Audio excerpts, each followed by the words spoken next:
everyone. My name is Tara Bladow, and I am an instructional designer with Michigan Virtual. And Jill, do you want to introduce yourself? Sure. Good morning. It's nice to see you all here. As Tara said, my name is Jill, and I am also an instructional designer at Michigan Virtual. The presentation that we're going to do for you today is on tips, tools, and techniques for teaching online. And the first activity, we put it up for about the last 5 minutes, but I know some people are coming in. So we have a poll going to find out how you are currently teaching. What's your current model? So I don't know, I think we'll give it a minute or two for those that are just popping in. If you can go to that poll and take it, it'll give us a good gauge of who's in here and what current model, I know they change all the time, what current model that you are in. Okay, so it looks like we have a good mix of people in here. So we've got hybrid at the 48%, so some mix of that virtual and in-person. We've got 16% fully in person and 36% fully virtual. And you're right, it does say the poll is full and no longer accepting responses. So it looks like there must be maybe it's at 100. I think we're well over 100 people in here. So yes, it might be something like that. Yes, welcome to live sessions, right? So if you're teaching online, you've probably encountered these kinds of things, and these are the little technical things that you just push past. Right. How often have your students said, this isn't working or this isn't right? So we'll kind of keep moving through that. And it looks like now, Jill, the chat is enabled. So when we first started, it looked like the chat was disabled, and now it looks like it's there. So if you guys have anything or questions, you can certainly try to use it, but we have quite a few people in here. Let's go back here. So as I mentioned, my name is Tara Bladow. I'm an instructional designer, and then we have Jill. You can't see the chat? Oh, okay, That's maybe okay. not. Just a few technical difficulties, but that's fine as long as you all can see the chat. That works, even if I can't. So yeah, okay, so now that we kind of know who we've got with us, let's move on to see what our agenda for the day. So go ahead, Jill. First, we are going to talk about why are we here? Why are we doing this session? The overarching idea for that. Then we're going to talk about organizing your digital content, tips for live sessions. We'll talk briefly about some of our favorite digital tools. We will ask you to participate in an engagement activity, and then we'll have some time for questions at the end. So why are we here? If we could go to the next slide. There we go. So our big idea for this session is just to think about something that you may have already known, or you may have figured out the hard way maybe over the course of the last year, but virtual instruction and face-to-face instruction are not the same thing. And so it doesn't always work to just say, I'm going to take what I do in my classroom and then just move it online and everything will be seamless and wonderful. So it doesn't really work that way, but that's okay. So we're going to share some ideas that we have learned over the course of our experience, years of working in education and instructional design, to help you to move your instruction online in a meaningful and organized way. Okay, so I'm not in presentation mode on purpose because I'm going to be sharing other documents. So the first thing we want to talk about is getting organized. And I'm going to turn off my camera for a moment so that I can not eat my bandwidth. So getting organized is the best way to think about putting things online, you don't want to just, I'm going to throw this up, I'm going to throw that up. So you want to begin with the end in mind. So you want to take out the time to map your courses, lessons, assessments, and rubrics before you start putting them online. It'll help you make sure your course materials are well thought out and organized. And this can seem like a daunting task, right? Like, I don't really have time to do that. But if you take some time up front, it will save you time in the long run, because you're not going to be scrambling and trying to make last minute fixes and edits and things like that. So to make getting started with organizing your course a little bit easier, we've created some templates that we use and we'd like to share with you, and you can feel free to modify them or use them in any way you want. You will have access to them through the presentation when we share the slides with you, but we'll just look at them really quickly at kind of a high level, but don't worry if you're not getting all the details, because you will have access to them. So let's start with our course map template. It's used to organize and plan out your entire course. So our template contains 8 units, but you can modify it to anything that you need. So you'll notice at the top of this template, there's an example unit. So we've given you a unit from one of our sociology courses that can give you a general idea how to fill out this template. But basically, you're going to have your unit name, your standards, which are always important, right? Like, where am I going with this? And your objectives for each unit.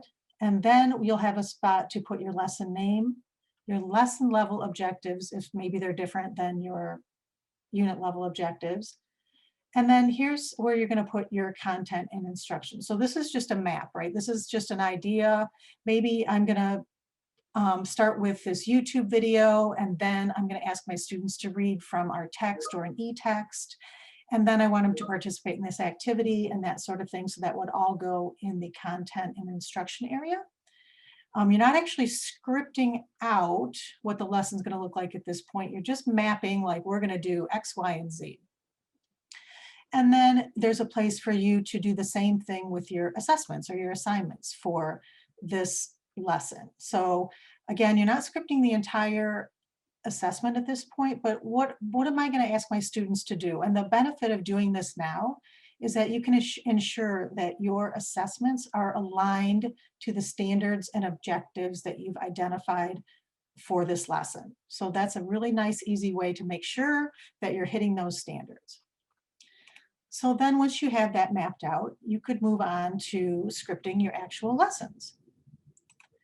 And this is our lesson script that we use. And so this is moving from big picture to now we're ready to get down to the nitty-gritty of scripting. So you'll notice at the top of the template, there's a space to add the lesson description, the learning objectives, standards, things like that. And then again, completing the section before you actually start writing the lesson will help you guide your writing so that you can script an organized, logical lesson that aligns to the standards and objectives that you've identified. So then scrolling down, you'll see we've got some pages in here, and you can add or remove as needed, but this is where your actual teaching will be scripted. The text that you want your students to read, the resources, videos, websites you want them to access, things like that. And then you can continue to just add as many pages as you need to cover your content. You might want to throw in a practice activity, a formative assessment here to ask your students to do, and then a place to write your idea for your assessment for the lesson. Tara, did you have anything to add? Or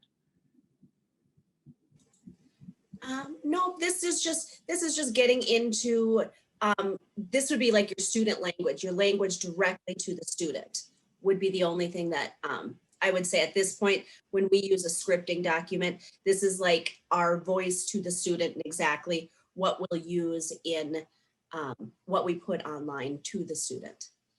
That is a great point. So you can think of the course map that we looked at before as your document, right? That's your planning document. And then when you get into the scripting phase, think of this as, what would you say if you were standing in front of your students like, this is how I'd be teaching. I'd say, okay, first we're going to talk about this, or maybe I do an activation of prior knowledge, something like that. So all of this would be in student-friendly voice. So then once you've got your lessons scripted, you're going to want to script your assessments. So we have come up with a few templates that we actually use, and you are free to use or modify for an assignment, a quiz, or a discussion. So first, our assignment template, we've given the template plus an example of how this might look. But basically, you want to list the assignment title, how many points it's worth. And then this overview piece I think is important. So think about, like, why are students doing this? What is the purpose of this assignment? Not just like, oh, it sounded fun, or they need to be doing something. Like, what is the point of this? Here is a spot for your instructions. And again, in an online course or setting, it's extra important that all instructions are really, really explicit, because students might be accessing this assessment when you're not right there with them. You're not in a live session. They're doing this on their own, and they're going to have questions that you're not going to be there to answer. You can't see, are your students nodding along? So you want to be super, super clear about what you want them to do. And then we've given you space for to draft a little rubric if you would like to. So then we also have provided a quiz template. It's the same general setup where you want the name, the points, why are they doing it, and then a place for you to put your questions that you actually want them to answer. So this would be more like an objective quiz that, like, if you're using, say, an LMS, they could be computer graded, something like that. You might also want to draft a discussion for your students to participate in. Maybe you're going to use an LMS, maybe you're using a tool like Flipgrid or some other electronic virtual tool that you want the students to use to discuss things. Here we have a sample that you could use, and also our version of, this is kind of our like generic discussion rubric that we start with as a jumping off point. And then you could edit that as needed, depending on what you've scripted. And then finally, we use this template as a rubric template, and it just provides just the bare bones of how you want to lay out your grading criteria. But rubrics in an online setting are especially helpful because it gives students explicit and clear information about what's expected of them. So when they are not with you and want to know what it is they're really supposed to be doing in this assignment, they can check the rubric and it gives them that clear guidance.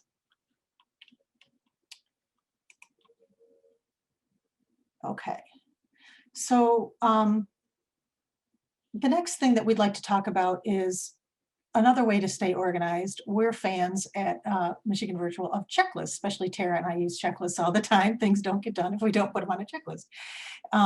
So once you've designed your course and you've got all your materials and you're getting it ready to put into your online platform, it can help to have a course setup checklist.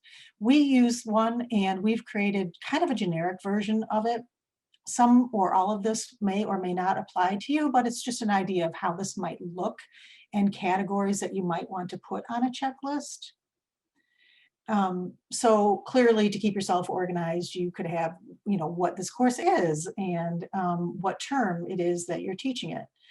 And then different parts of this checklist that we use, so a home page. So you want to create a course homepage. If you're using an LMS, your homepage maybe is created for you.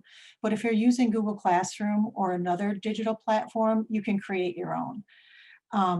But at a minimum, we feel that a homepage should include essential information such as a place for announcements, your calendar, maybe a teacher profile, any other information that you want your learners to see like right away, right now as they access that course. Then we've created an area for a welcome letter. This may or may not be something that you all use, but we find it very, very helpful. This can be a simple document. It doesn't have to be fancy. It could be a Google slide, or you could get super creative with it and do it however you'd like. But no matter how you present your welcome letter, you want to make sure that it includes your contact information, the preferred way for your students to contact you, when you'd like them to contact you. So like, please don't contact me at 1 a.m. if you happen to be up. Like, these are the hours when I'm most available. Times for synchronous meetings, your expectations for your learners. Maybe there are some policies like plagiarism policies, things like that. Pacing information is very helpful. Maybe you need to provide an access code for a final, due dates, or anything else you want your students to know that they can have in a handy one-stop shop place where they can always find it when they need it. And then you can create an area for your course content. So as we talked about, you might have some videos, podcasts, Google Slides, e-texts, things like that. Make sure that you have them where you want them, and you can check them off like, yes, these are in place for my students to see. That would also include assessments. So how you want to put your assessments online, where they are, how your students are going to access them, things like that. And then finally, a gradebook, which may or may not apply to your specific teaching situation, but virtually, so like if you're in an LMS, it probably, your district has set this up or provided the platform for you, and you may not have to do this on your own. There might be a case where you're using a cloud-based platform like Google Classroom, and you may need to grade student work there and then move it into the LMS or move it into something like PowerSchool or Skyward. But again, these categories are just kind of things that we think about, but the idea, the takeaway from this is to have that checklist, tailor it to your own needs, and that helps to keep you organized. And then the last thing I would like to share with you is a weekly checklist that you can use with your students to help keep them organized. So this is something that we at Michigan Virtual came up with, and you can see there are some best practices for teaching and learning online here. So we provided a name for, what is this course? Your students may be accessing your classroom and 6 other ones during the day. So let's be clear about which course this is applying to. Your name, your resources. So again, this is just, what do you want them to access? Are they going to go to watch a YouTube video? Are they going to your Google Classroom? And then we like to set up checklists weekly, but you could do it however you want it. So if it makes more sense to you to do it, bi-weekly or per month or however you want to do it. But weekly seems like a doable chunk to plan and for your students to digest. So we come up with a weekly checklist where we will list the activity. So what is this student going to do today? This is Monday. I want you to read this portion of your textbook and watch this video and then complete this activity. We also would say it's very helpful to, if you can, try to give your students an idea of how much time you think this should take. This is going to help them and their parents or caregiver help plan their day. So they've got a lot going on, they got a lot coming at them. How much time should they expect to spend on this? And then finally, this complete column, which I really like because I'm a checklist person and it feels really good to check things off. So it lets your students check off, keep track of where they are. It's a nice sense of accomplishment. Plus it gives you an at-a-glance view of where your students stand. There are also some other resources that we have available. If you look on the Michigan Virtual website, just go to michiganvirtual.org. There's a webinars page that has lots of other resources that you can use to help you move your content online and get organized. So there are plenty of resources there for you to use. And I am going to stop sharing so that Tara can share again. Okay. Jill. And so a lot of like what Jill shared are different things that we've created for our work at Michigan Virtual, but we've also been working with lots of different teachers across the state as they've had to transition into that. And so these are things that we've developed that has worked for them. So we're hoping that you can. while Jill was talking, I shared the module on organizing your content. In the chat, I had mentioned a few different times that our modules, we have a mini course that we're actually going to share with you, that we've put together all these resources that we've either created or developed that we think will help you. So I put a link to that. Jill, do you have access to the chat now? I do not. You do not. Okay, so when I'm done, I'll put a link to the second module that I'm going to talk through, and I'm going to talk through the one on, we're going to talk about different live lesson tips. So when you're doing those synchronous or live sessions with your students, we're going to go through that. Again, so this is what the module will look like when you get, I'm going to present directly from it. And one of the first things that we thought we'd do, there's so many terms out there and ways to define online learning, blended learning, asynchronous, synchronous, and kind of to come up with a shared understanding, we thought, well, let's put down how we define this. So when we use online learning, we use that like kind of as the umbrella term that asynchronous, blended, synchronous, all of it fits under. So online can be any form of that. Then because in the past year, things have really changed, there's been a new term out called emergency or pandemic learning. So while it might be called online learning or remote learning, it's a different type of online learning. It's more of that online learning, whether you're blended or fully in person. And now we know that that can, that's happened in this situation with the pandemic, but now we know we can implement something like this again because of weather. I know our school has chosen to do a few e-learning days now because of bad weather. So we have this now emergency learning type of definition. And we have the blended, the asynchronous is like that general term of being in, having students can work on the work, but they can be anywhere. It doesn't have to be at the same. It's not this live back and forth like we're doing now in this presentation. And then synchronous is when you do have that live, everybody is on at the same time, but they might be in different locations. So what we're doing now is synchronous. So that would be like with your Google Meets, your Zoom, and that. So again, this is that first page. There's more resources that you'll be able to look through. Now, just like when Jill went in and talked about organizing. So we talk a lot about organizing before we do. And some of the things when we've talked with teachers who have implemented live lessons and what they're doing, we've kind of taken that information and put it together into ways to plan that and really think out. So first, you want to have a goal. Why do you want to do that live session? What do you want to accomplish? What curriculum will you cover? What assignments do they have trouble with? Most of you, I'm sure, are seasoned teachers, so you know what topics a student might struggle with in the classroom.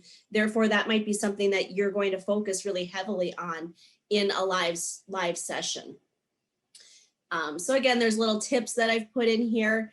So as you get your goal, think about reviewing it, looking over assignment, and then how you're going to present it. Are you going to put it in some Google Slides? Are you going to create just a Word document to go over? It doesn't have to be anything spectacular or wild. You can start small and then grow from there. As you're planning your live session, you want to know what the outcomes are. You want to think, because we always think, ooh, how can we engage? How do we engage our students? Because when you're in the classroom, you can use your hands, you can really interact with them, and you kind of lose that ability online. So we have to think of different ways that we want to think about creating that engagement. Then we have strategies. What strategies can you use? Again, are you going to use PowerPoint? Do you have some really short, good YouTube videos that might be with that? Do you have an interactive whiteboard? Then as you think about it and you think about your live session, how are you going to know it was successful? How do you know you engaged your learners? How do you know if the students understood the topic? How are you going to do that? So some tips here is during your live session, it's really good to have those formative check-ins with your students, have them complete a poll, have them, if you create something interactive on a slide, have them interact with it.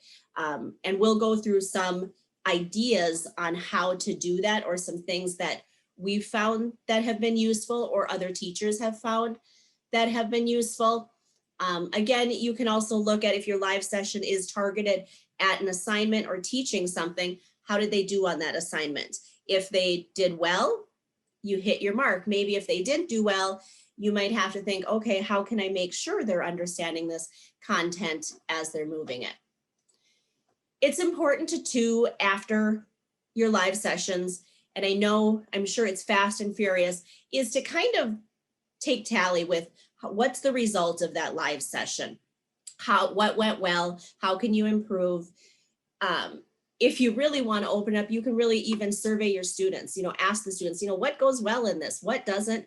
What do you want? It can be quite insightful just to hear from them as to what they think went well, what they think maybe didn't go so well.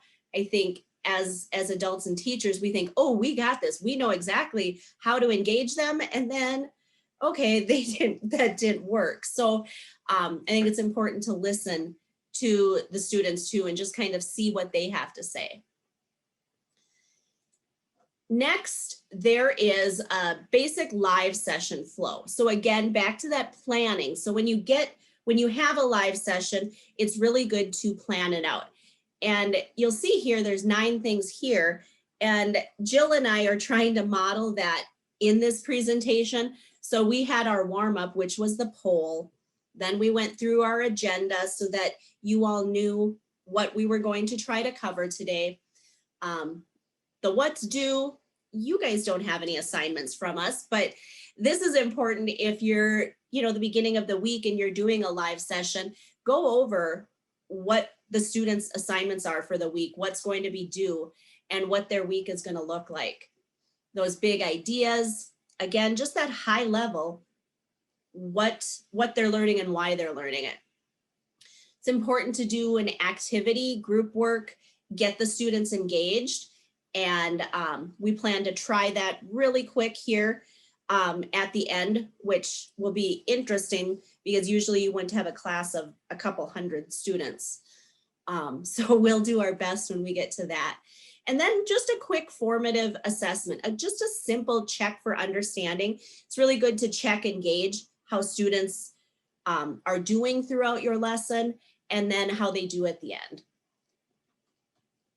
I'm going to go quickly to, so here are some tips and tricks when you think about that.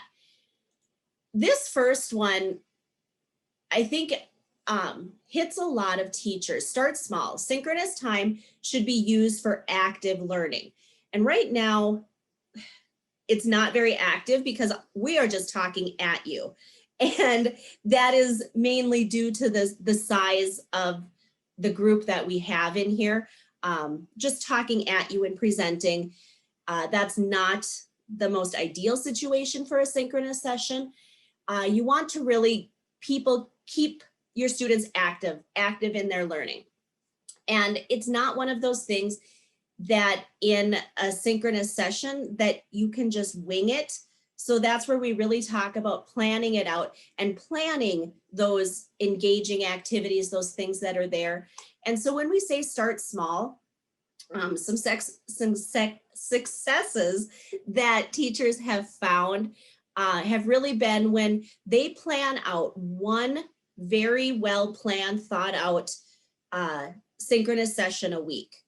So many of you have 5, 10 more sessions that you might have to do. Some faculty or some teachers have to do live sessions and students have to log in for every class period.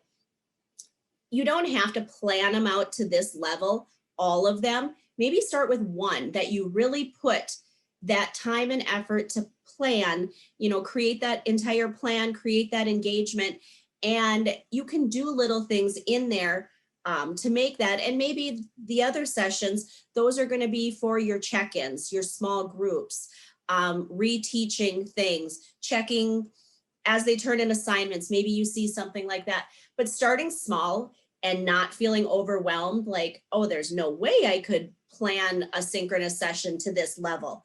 Well, if you do one a week like that and really get comfortable and figure out the strategies that work for you and your students, I think it's been known to be a little bit more successful. Again, be prepared.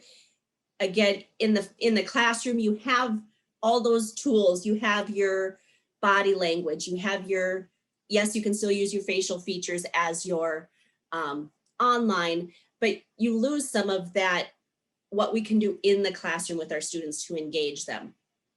So being prepared, even to the point where some teachers feel comfortable scripting it, like they might get nervous up there, so they want to script it out, and just try to be as comfortable as you can by planning that. Web classes go fast. As I'm looking at the time, you notice I might be talking faster going through it so that we don't run out of time. So again, you want to leave time for talking and covering things, but we know that these tend to go a lot faster than we think. Of course, technical problems happen, so trying to let that roll off as we did, like we can't control everything. And again, with multiple people and students logging in from different places with different devices, we know that those come up. So just trying to solve them, or trying to teach your students to solve them, giving them a quick FAQ sheet or something that they can access that, hey, if this happens, try this. Just trying to, again, have them be prepared to try to deal with some of those things so they're not interrupting you as you're trying to do your teaching. Pay attention to timing. One of the things that has worked for many teachers is, especially if students are fully virtual, they want that time to chat. They want to do some of that interacting. So if you can open the session 5 to 10 minutes early, make sure they're logged in by the time you're ready to go. And then you could open it up like we had that poll going, just some way for them to interact. Or again, you could create some kind of activity that they could do while they're joining the classroom. Post an agenda so they know what they're covering. And then with the synchronous sessions, and again, especially as you're fully virtual, that it's really important that those synchronous sessions are community building, that time to connect. And teaching is important, the learning is important, but sometimes those connections are important as well. So you really want to think about how to balance, getting your topics across. And then also when you're in the classroom, you can usually read your students by looking at them, knowing if they're getting it, if they're not getting it. So it's really important to, make sure that you have that connection and they feel they have that connection built in, because the learning takes place a lot better. And then just like in your face-to-face classroom, you're going to want to set rules and expectations, because again, I'm sure many of us all have stories about what someone said or did or that during a live meeting. So again, just establishing what the rules in the live classroom will be is important. And then experiment, don't be afraid to try new things. We know that there's a ton of tools out there, all of these things that you can use and do, that they're out there, but that can be overwhelming. So don't just like grab, oh, someone said this and someone said this, and grabbing all those tools. Start small, gain your confidence in being in there, and then start to branch out. And again, ask your students what worked. Did you guys like that activity? Did this one work? Really hear from them as to what works maybe and what doesn't work. Oh, sorry. Scout. Yes, the UPS man is probably driving by. Okay, so now, and I see we're, Jill, do you want to go through the next one? Or, Yes, for the tips or the tools, yes. Okay, let me get myself organized here. Okay, so we've talked a lot about how to prepare things that you might want to do in your live sessions. So how do you get your content online and how do you make your live sessions engaging? There are lots of ways. I'm sure you know a lot of them. Simple internet search will give you literally thousands of options. But what we've done is try to curate a list of some of our more favorite or useful ones that we've either used or heard from Michigan virtual instructors or instructors across the state of Michigan, things that they like to use and have been successful with in their classroom. So the first thing we talk about is some Google add-ons. And I won't go through all of these, but Google add-ons are a nice way, especially like if you're using a Google Classroom or something like that, to just easily create content right there. So there are just different add-ons that you can use. As I said, I won't take the time to go through those right now. But then over here, we do have some other tools that we like to use or have heard are successful for other instructors. And some of them are completely free. Some are very low cost, and there might be a couple that require a paid prescription or subscription. But we know that some school districts are providing subscriptions to their teachers for sites that are, especially helpful. So things like Kahoot, Socrative, Quizlet, so kind of what Tara did in the beginning with the activation piece. It's fun and engaging, just a little quick knowledge check. It can be an entry and exit ticket for your course to gauge student learning over the synchronous session. Lots of sites like IXL, CK12 that provide free online practice for your students to access. PhET simulation, so there's some really cool science sites out there where you can do science simulations, things like that. Flipgrid is great for video conversations between students, so it can be like a video discussion board. We use that in our language classes, and it's been really engaging and the students like it. It's nice to hear people actually talk and not just type in a discussion. What are some other ones that I really like? I've been building a lot of math classes, so I kind of am partial to the math ones. So like Desmos and GeoGebra, which I don't think is listed here, are online graphing calculators that are really cool and interactive for your students to use. So as I said, this is just a little bit of a curated list, and each one has just the sort of what it is, and then a link to it if you'd like to check them out. But that's something to, again, it takes time to go find these resources, but we encourage you to look and be creative and see what works for you. But if you don't really have the time to vet something on your own, here's a nice list of things that can get you started. Okay. okay, so while there are tools out there, you don't necessarily need to use those tools as you're doing that. I'm going to take you through just a quick activity. Again, not ideal with over 100 people in a room to really do interactive type of things, but we're going to give it a try. So these are some activities that teachers have used. They create a Google Slides and they tell their students, okay, we're going to do some things. In our Zoom room, if you look up at the top, of your slides, you should see something that are called annotation tools. So if you look at the top where I see across the top of my Zoom meeting screen that it says you are viewing Tara Bladow's screen, and then next to it there's that drop down that says view options. If I click that view options drop down, I see the word annotate. And if you click it, it should open these two. I'm using my mouse to circle this. You can't see my mouse. There you go. You should see the annotation tools that show up in that bar in the image below with the mouse, the text, the draw stamp. And these are things that you enable in Zoom.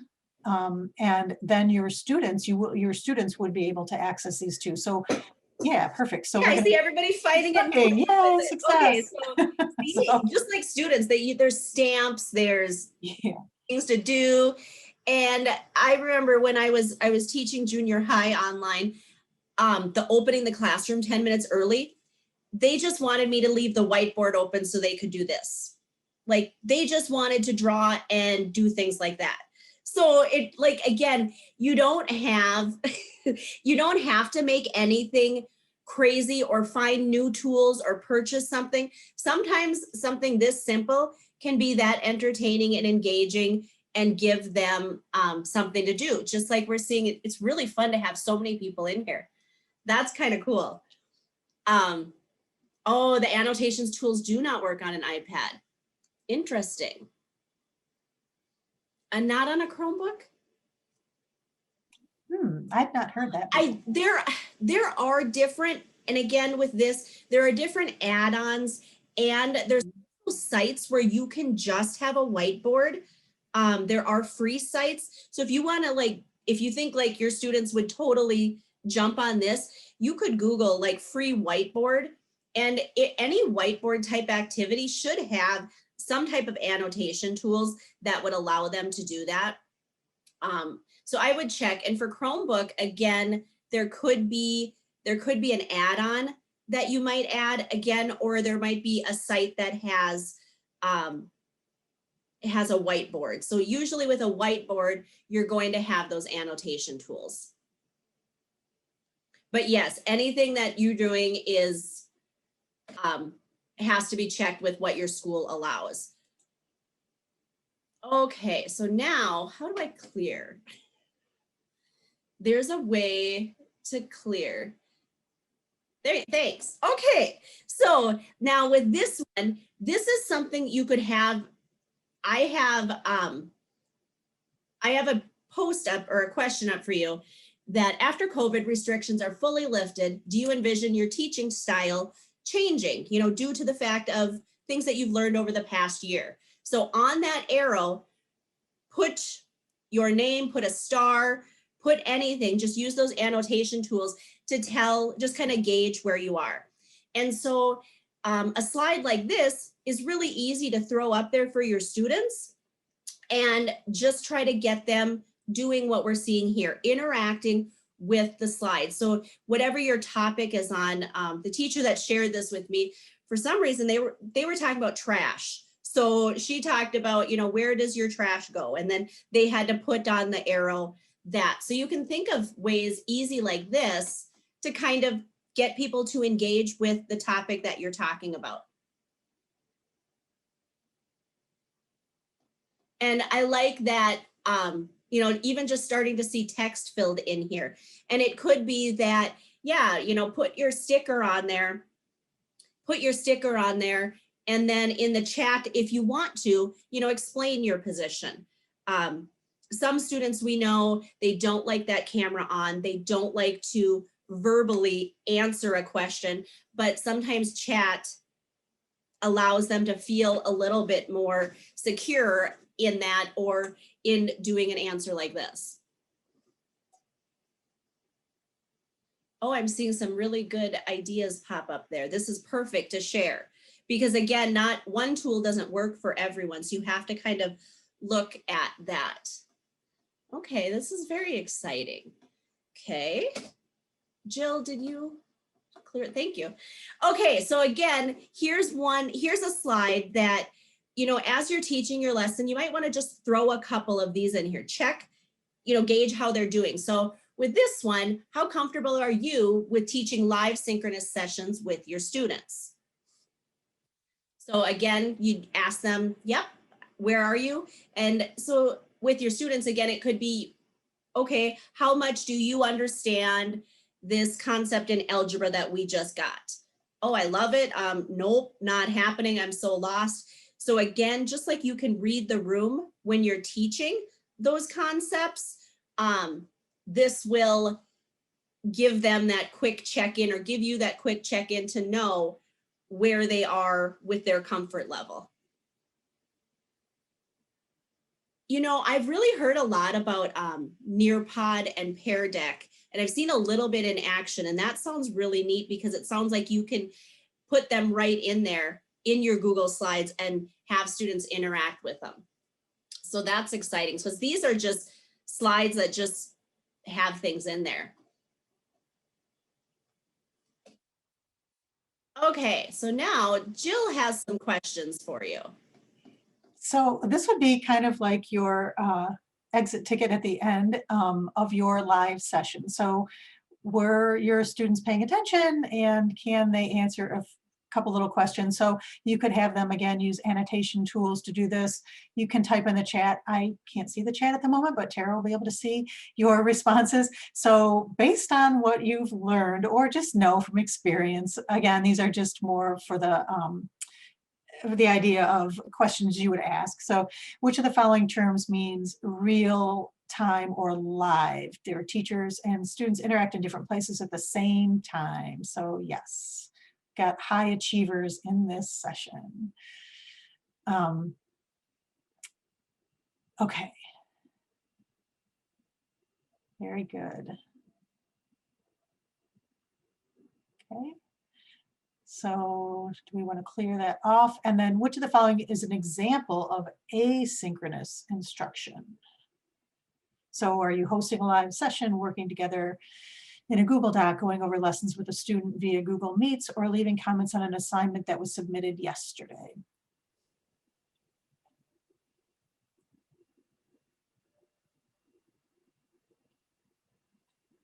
Very good.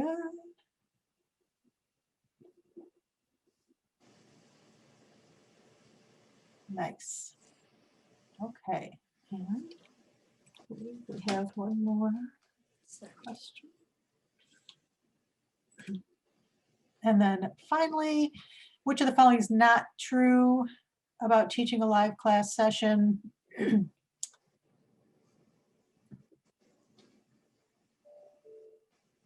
Yes.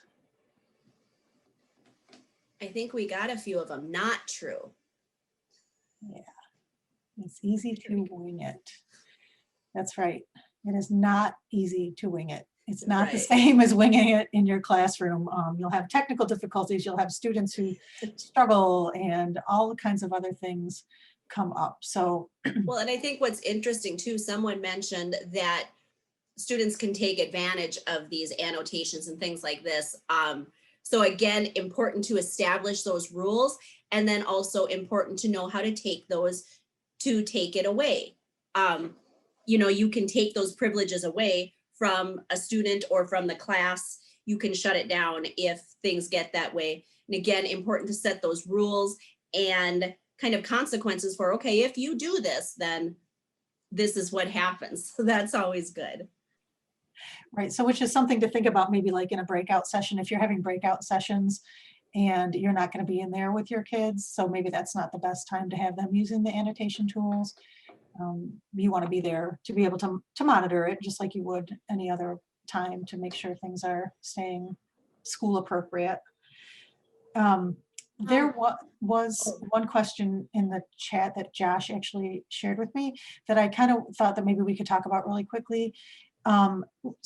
Someone asked for if there are any ideas on better ways to connect with students online. I found that my high school students do not want to turn their cameras on and do not want to talk on screen. Yeah, that's common. I mean, I find myself sometimes sitting in a large meeting like, oh, I don't want my camera on, or I'm like nervous to talk on screen, and it can be intimidating for students. But some of the things that you might think about are like not having a camera on all the time rule, like maybe give them that break and say, okay, you know, in 10 minutes, we are going to turn our cameras on just for 5 minutes. Yes, Tara. Yeah, some things. So when you go into here, into this live lessons ideas, on the bottom, is kind of some ideas on how to engage with your students, because yes, that happens. And there actually is research out there on, we know our students are on their phones and they're doing social media. They'll post pictures. Why don't they do this? And there is different research on showing like why that is. So it's a matter of how far you push it. This teacher that shared this with me, she came up with icons like saying, okay, yep, here we're just going to chat. Here you're going to have your annotation, your screen tools. Here, this requires a video response. So she uses these icons so students are prepared and they know when that is. And she also says, where is it? Oh, like this one.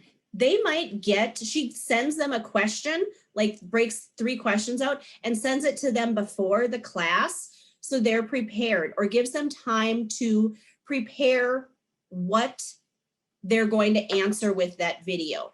So you see she has the icon up here, video on. So really like giving students that chance to prepare so they're not put on the spot and they have to turn their video on and they might be, in there wherever. So preparing them as much as you can and letting them know what video requirement it is. Maybe it's not for the full class. Is that essential to their learning? I always go back to like, what's the purpose? Is it essential to their learning that their camera's on? Is it essential to them engaging? Either way, they can turn their camera on and some students aren't going to engage or be there. But I thought that this idea that she used with, really preparing them and giving them those expectations, she said helped. It doesn't always solve it, but it gives them a little something and they're ready for that. And so these slides, okay, so these are the icons that she uses. And again, you can go find them, any icons, and you also have access to these slides that are in here. Okay. There was also, Josh shared with me in the chat, a question about a specific digital tools we have found most effective for student collaboration. So I think, again, we briefly touched on Flipgrid. Those have been very successful. We use them in our language classes. So we want students to be able to practice their new language skills and have conversations with the instructor and each other. So that is one of our favorites. Another thing, again, in this slide deck that this teacher shared with me, when she does like collaboration or group work, she says she keeps it small, like not large projects together. Like if you want them to collaborate together and, work in groups of 3, 4, 5, again, she gives very, exactly what's expected. And with her, she talked about, she gives them each a slide in their Google Slides. So like group 1, you go here, group 2, you go here, group 3, you go here. And she can see who's in the slides and what they're typing. And she'll give exactly what you have to do. So here it was, they're determining if a site is credible or not. And again, really small, easy tasks. I've heard that it's a lot more difficult to do if you have your large in-person classes. When you're in class to do large group projects, it's a little bit easier. Online, it makes it a lot more difficult because, again, time and place, students aren't on at the same time or in the same place. So again, starting small, 5-minute group work, 5-minute collaboration session, and then giving them a slide to go on so they don't have to, okay, how do we do this? Like group 1, you're on this slide, group 2, you're on that, and really sending that out. So this would have been what they fill in when they go do their 5-minute group work. Yeah, those are such good tips for synchronous learning. I think that's one of the main takeaways is don't wing it. Take the time to prepare and really make sure that you're using your synchronous time intentionally with active learning, and then send them out to do the work.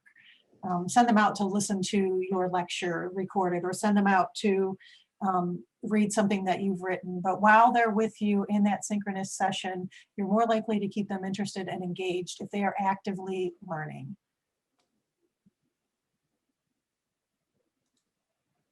So I'm going to, here's the link to the presentation, and I believe this will be on the site as well.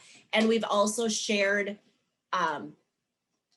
these in here, but the link to the presentation, that last slide, has all of those modules for you to view. And I believe they'll be on our site. And like I said, we have 3 mini modules that contain everything that Jill and I shared today. So thanks for coming to talk with us this morning and listen with us. Hope you have a good rest of your day. Yes. Thank you so much for coming.